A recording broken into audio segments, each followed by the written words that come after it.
Welcome back. In this video we're going to be starting to do the painting for our Fauvism landscape or cityscape.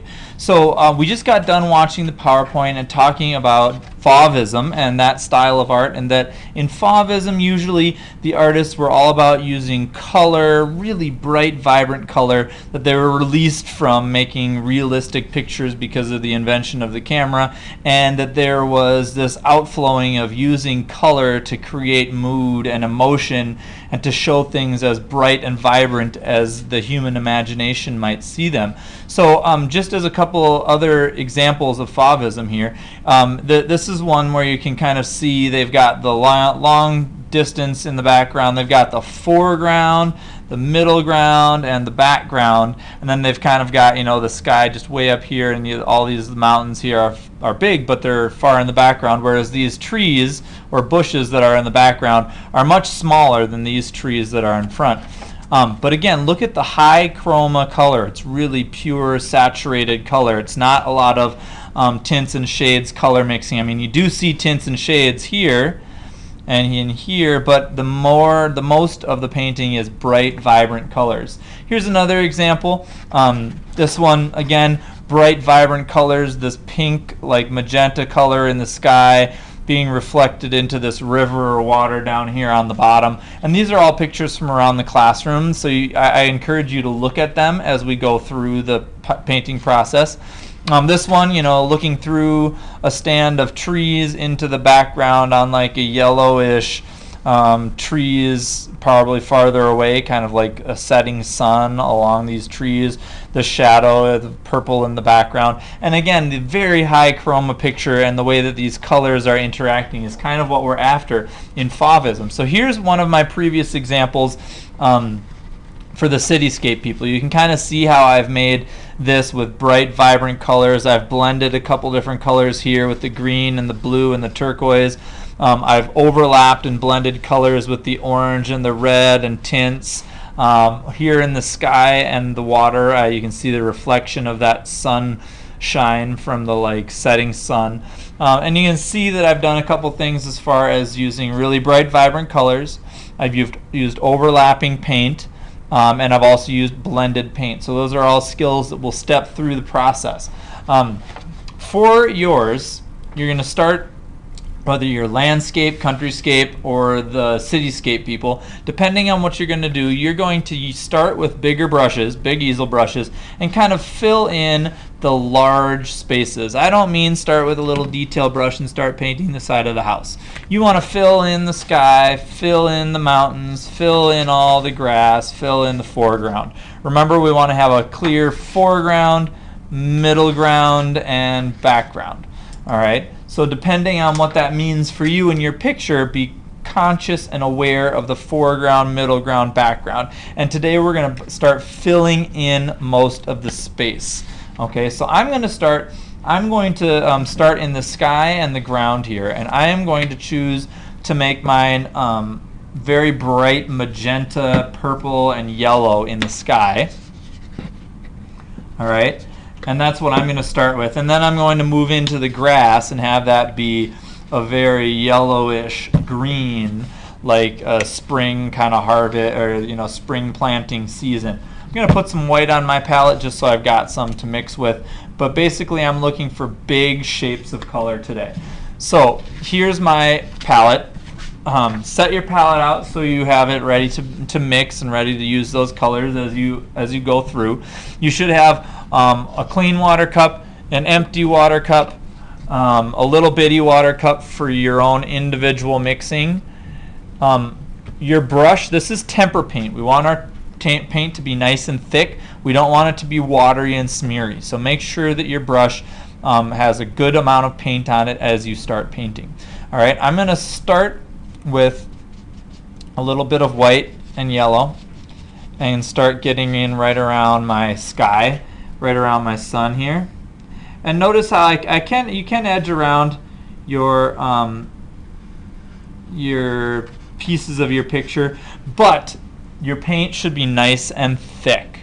Okay, nice thick paint. And one of the things that the Fauvists did so well was that they used bright, vibrant colors, but the way that they made sure their bright, vibrant colors weren't like so incredibly gaudy to the eye is that their values, they did a really good job of keeping their values, like the lightness or darkness of their colors, very similar, and that helped in making the whole painting work together.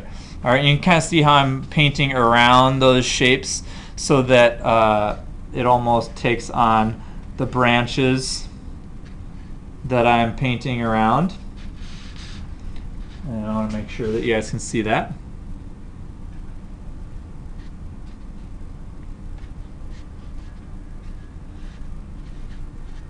And so normally you would not think of the sky being painted this very pinkish color, but again, it's Fauvism, and so I want to make sure my picture comes off as very bright and vibrant and not, you know, dull and blue sky like normally would be painting. All right, I want it to be nice and bright and vibrant. Notice I'm using a big brush so that I'm forced to make my brush strokes big. I'm forced to blend that color together. And right now I'm kind of blending a little bit right here and overlapping and getting a little bit of color mixing. Remember, we did just get done talking about our intermediate colors, which is fine. We want to use those intermediate colors, and we want to have lots of good color mixing. We want to have pure, beautiful color, but we want to have that, you know, color mixing as well. I am painting around my clouds here so that you know, I don't have to fight around that color later. Here's a cloud and there's a cloud, which I've just painted around. But then later on when I go back, I'll be able to paint those a little differently. So here's my sky, nice pink color. And notice my brush strokes, I'm leaving my brush strokes thick, but I'm being thoughtful about how I make my brush strokes. I'm not just smearing back and forth, but I'm making nice brush strokes. There we go, my sky's finished. I'm going to move on to my mountains here. I'm just going to kind of wipe off my paintbrush. Notice I didn't even wash it. I'm just wiping it off. And I'm going to get some purple now for my mountains. Okay, and I'm going to get that purple in and make that my mountain color, which I can go back and add darker tints or shades, darker shades to later. But I want to just get the basic outlines of my mountains in.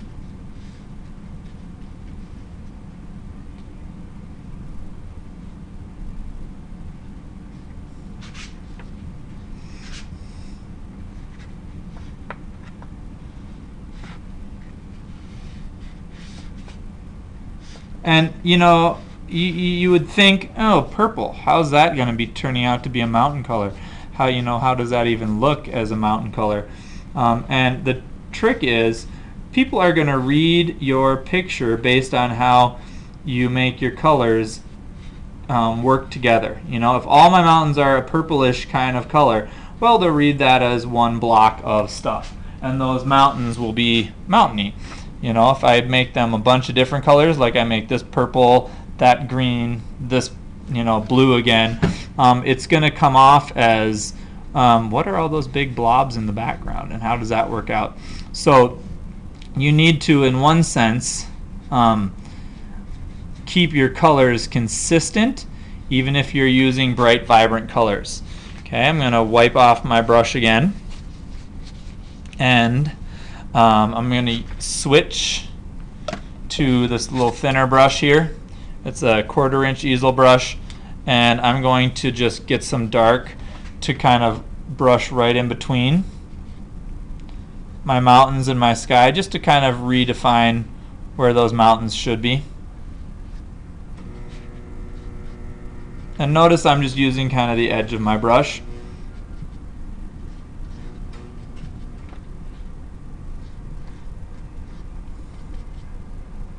Just so I don't forget where those mountains are supposed to be. And we'll paint over these again later. And like I said earlier, today we're just getting in the main colors, in the main shapes of our picture. So there's my mountains. Now I'm going to move on to my grass. Okay, and of course for this one I'm going to have to go back, and I'm moving on to a different kind of color set now. I'm getting some green in and some yellow in, so I really want to wash my brush out and make sure that I don't muddy up my colors by having the reddish and the greenish come together. I want to make sure my brush is clean and neat, and I'm keeping good craftsmanship in how I clean out my brush and clean out my water, and make sure that I continue to have a nice painting and nice color mixing. Okay, so make sure you've got that taken care of. Now I'm gonna, like I said, move into my grass, and I'm gonna really take just a little bit of green and mix it in here to get a yellowish green, and I'm gonna paint that in for my grass. Okay, and I'm gonna add just a little bit of yellow, or sorry, a little bit of white in it to just get it a little thicker so it's not so transparent. There we go. And I'm gonna paint my big areas that color, and then I'll go back and paint my trees in a minute. So you can see how I'm just kind of filling in the main spaces, just like we talked about, so that our painting reads like the background being the background and the foreground reading like the foreground.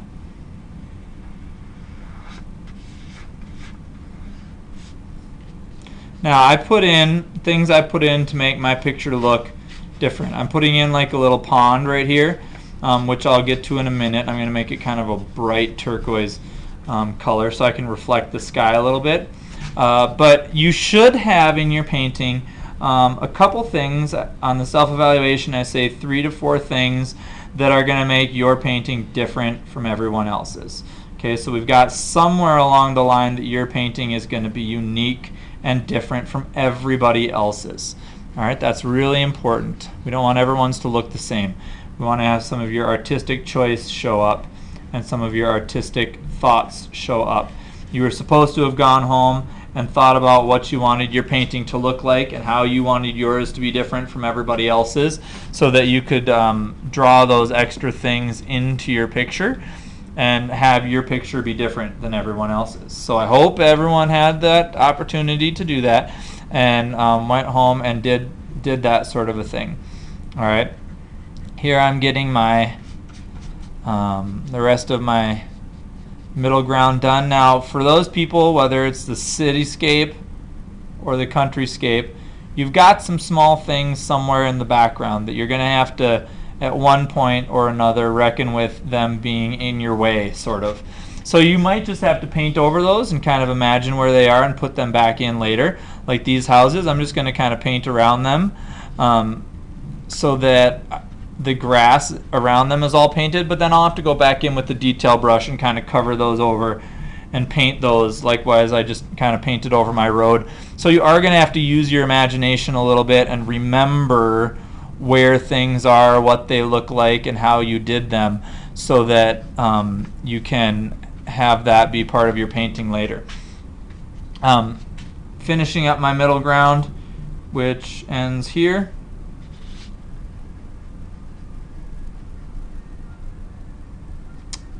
And there's my little pond right there that I kind of went a little bit over. Now this part here is my road, which I'll fill in a minute, and this part is the front foreground hill, which I'm going to take the opportunity to add a little of the purple into this green, which is going to give me a kind of grayed out color. And I want it to be more purple than green because I want it to be darker. And this is going to be my hill color. Okay, it's kind of dark, which is all right. I'm going to add some more purple into it, but I don't want it to be green like the yellow green like the middle ground, but I don't want it to be purple like the far away background either. I want it to be somewhere in between. I want it to be dark because it's in the foreground, but I don't want it to fight too much with those other colors. So I'm kind of trying to keep it simple with my color scheme here. and use just those colors to fill in my main spaces. So here's that main front hill, and how I'm finishing that. Notice I'm taking those two colors and working them together.